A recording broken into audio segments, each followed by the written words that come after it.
Tom Homan, President Trump's official border czar, he gave an interview saying that the main action was a raid of a company in the fashion district called Ambiance.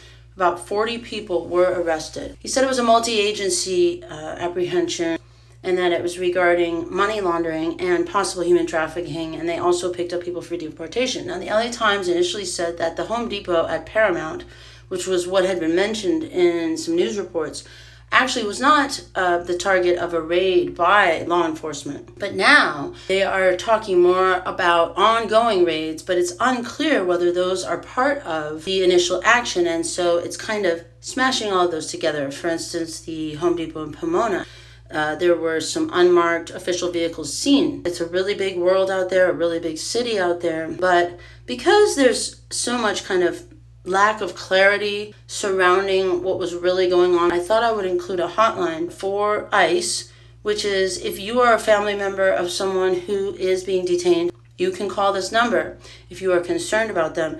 You can also call if you are concerned about a minor being separated from their parent, unnecessarily or unlawfully.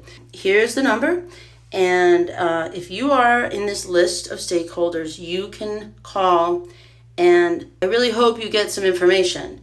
So I would like to find solutions. I would like to keep the peace. I would like to prevent any narrative of, pure chaos from continuing to be ongoing, because what I noticed with some of the influencers that were doing a great job of reporting over the last couple of days is it seemed like there wasn't a whole lot of violence after the initial violence, and it's really hard to tell whether it's still ongoing.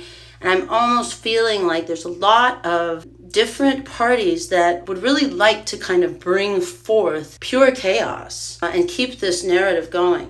When we look at law enforcement as the enemy, that's a problem. Now, there are agencies in this country that have a reputation for being corrupt, but we need to be very careful that we are talking about actual misdeeds and misconduct instead of having this just general attitude of hatred toward law enforcement. That's unsustainable, and it's a result actually of popular culture, movies, TV. The law enforcement is either stupid or the enemy.